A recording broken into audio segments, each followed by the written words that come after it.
plutôt que d'affronter ma tristesse de l'état du monde à des moments précis de douleur intense et de tristesse profonde, je pouvais imaginer que ça serait plus juste si l'humanité s'éteignait avec moi, de manière à ce que ma douleur cesse. Salut à toi et bienvenue dans ce podcast où je te partage en toute transparence mon expérience de papa Schrödinger. En effet, je vais très bientôt devenir papa pour la première fois de ma vie, ce qui fait que je ne suis pas papa, mais quand même un peu, mais pas encore tout à fait. Bref, je suis dans un moment charnière, à la fois bouillonnant, passionnant et déstabilisant. Aujourd'hui, j'ai envie de parler un petit peu de l'inquiétude, de l'anxiété qu'il peut y avoir à attendre un enfant au sein du monde actuel. Et voilà, je voulais un petit peu laisser sortir ce qu'il y avait par rapport à ce sujet-là. Donc, c'est très simple, j'ai l'impression que depuis que je suis né, la tension s'accentue, l'anxiété grandit, le catastrophisme s'étoffe et les modes de réception de cette anxiété aussi. Plus ça va, plus on a de moyens en fait de recevoir des notifications qui vont nous indiquer ce qui se passe partout dans le monde de catastrophique et qui risque de dégénérer si jamais on n'y prend pas garde. Mais en même temps, toutes ces informations-là sont une suite de choses auxquelles on ne peut pas faire grand-chose. Et ça nous plonge dans une impuissance totale, ou vraiment pas loin d'être totale, ce qui fait que derrière, on va être dans une inhibition de l'action, mis à part faire construire un bunker dans son terrain.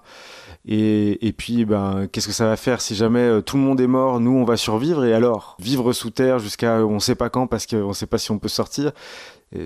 Quel est l'objectif? Donc cette anxiété, en tout cas, de façon exponentielle au mode de communication possible, à l'instantanéité avec laquelle les choses sont connues, à la façon dont nous sommes soumis à tout et n'importe quoi, comme si c'était des équivalences. Donc, je sais pas moi, le mariage de deux stars, le début d'une guerre, un meurtre en série, un fait divers qui concerne très peu de personnes. Et disons qu'en fait, ça fait un petit moment, mais c'est très récent au niveau de l'histoire de l'humanité. Et je pense qu'on n'est pas fait pour recevoir autant de stimuli, autant d'informations. On est saturé de choses anxiogènes, d'informations auxquelles on ne peut rien faire, mais qui viennent nous chercher, qui viennent comme peser sur nos épaules. Et c'est un gros travail que d'essayer de réduire le flot de ces informations et leur impact sur notre façon de nous percevoir nous-mêmes et de percevoir ce monde dans ses possibilités. Puisque oui, pour faire un enfant, il faut être connecté à la vie dans sa continuité. Et c'est vrai que la fin du monde est annoncée de façon tellement variée, ça pourrait être une fin parce que on a de quoi faire sauter la planète avec les armes qu'on a construites nous-mêmes. Il y a le fait de considérer qu'on est trop et qu'on est en surpopulation, qu'il faut donc pas continuer de faire des enfants pour endiguer ce problème-là. Et puis il y a les catastrophes économiques possibles, les guerres civiles, les guerres entre les pays, il y a les catastrophes naturelles, le réchauffement climatique, les migrations que ça va provoquer, les tensions humaines qui vont être provoquées par ces mouvements de population, etc., etc. Donc tout nous est servi sur un plateau pour vraiment être dans un climat où on a l'impression qu'il y a une baffe qui va nous tomber de façon intergalactique en pleine tronche et qui va nous laisser morts sur le bas-côté sans qu'on puisse rien y faire. Et j'ai l'impression que cette baffe intergalactique, pour ma part, elle se charge depuis que je suis né. Les crises s'enchaînent les unes aux autres, et puis c'est vrai que seule l'intensité de cette tension grimpe, mais jusqu'à maintenant, en fait, finalement, il y a juste des démonstrations de ça va pas tarder. Et effectivement, il y a des signaux qui vont dans des sens où potentiellement, oui, ça peut arriver. Et puis en même temps, on est en train de vivre l'équilibre qui tient tout de même le coup, puisque sinon je serais pas là pour te parler et tu serais pas là pour m'écouter. Donc il y a plein de choses qui sont contradictoires entre elles. Effectivement, ne pas se soucier du monde qui nous entoure, ça paraît bizarre, surtout dans la période actuelle. Et puis en même temps, se soucier du monde entier alors qu'on est un seul individu, on n'est pas taillé pour ça. Et donc du coup, ça pèse sur nos épaules de façon vraiment trop importante et ça peut nous pousser à une inhibition de l'action, c'est-à-dire qu'on pense le monde, et surtout quand on a un mental qui tourne beaucoup et que derrière on veut trouver des raisons et du sens avant de passer à l'action, on peut se retrouver en inhibition de l'action très facilement, c'est-à-dire qu'on garde à l'intérieur toute l'énergie qu'on a, c'est-à-dire la tristesse, la colère qu'on aimerait exprimer, les actions qu'on aimerait mener pour que ces injustices que l'on voit se perpétrer partout cessent, et puis on n'a pas vraiment d'action qui nous semble sensée parce que tout paraît être, je sais pas moi, vider l'océan avec une petite cuillère, donc du coup on finit par ne rien faire. En tout cas, ça a été mon cas pendant très longtemps, de rester dans cette inhibition de l'action qui est délétère pour le corps, pour l'esprit, pour la façon dont on peut ou non se projeter, se considérer les autres, et avec quelle énergie on va dans le monde. Et donc tout ça, c'est une sorte de cercle vicieux dans lequel moi je me suis senti coincé de ma naissance à un peu plus de mes 30 ans. Et je dois dire que le fait d'en sortir, c'était une condition pour que je m'autorise à devenir père aujourd'hui. Et je l'ai déjà traité dans d'autres épisodes, mais là, c'est sur ce versant-là que j'aimerais aller.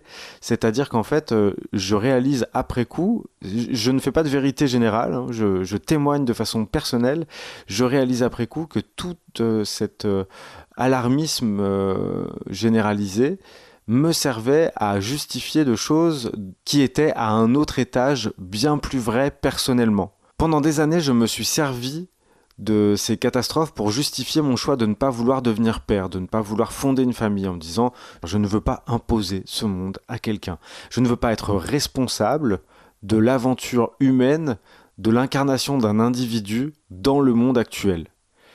Et la phrase, elle n'était pas complète parce que c'était aussi en étant qui je suis.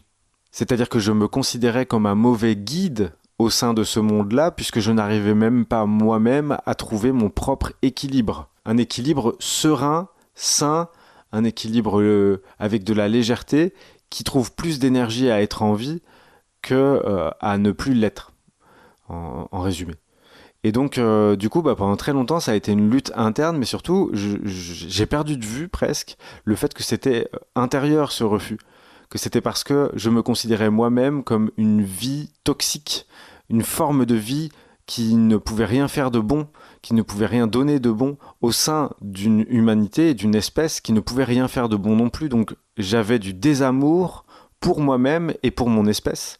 Et je voulais conjurer le sort. Donc du coup, en ne perpétuant pas l'espèce, au moins à mon niveau, avec mon pouvoir personnel, je stoppais la vague à cet endroit-là. Alors là aussi, c'était un tout petit acte, un tout petit non-acte d'ailleurs, mais ça me semblait être la formulation de mon pouvoir la plus forte, ne pas reproduire l'erreur. Et donc c'est d'une violence énorme, hein. Ça veut dire que je considérais que j'étais une forme de vie néfaste, que l'humanité était une forme de vie néfaste qui ne méritait pas de perdurer.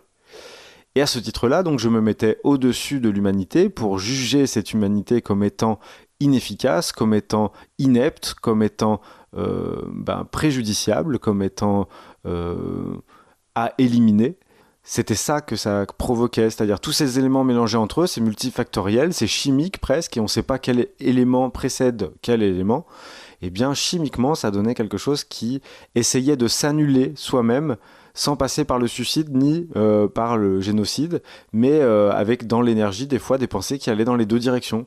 Et il y avait quelque chose de tellement puissant dans ce refus d'incarnation, dans ce refus de faire partie de l'espèce humaine, que du coup, tous les arguments qui m'étaient donnés pour aller dans mon sens, à savoir le monde est pourri et l'humanité surtout est pourrie au milieu de la vie, tout ce qui me servait à justifier de ça, ça me donnait de la nourriture pour justifier mon refus de jouer le jeu. Et dans cette danse-là, je me servais des informations donc, et de l'état politique et économique et social des catastrophes diverses et variées. Je me nourrissais de ça pour justifier le fait de ne pas vouloir jouer. C'était pas conscient, hein. C'est aujourd'hui avec du recul que je le vois comme ça. Et donc du coup, j'étais vraiment dans l'impossibilité de projeter, de donner la vie à qui que ce soit.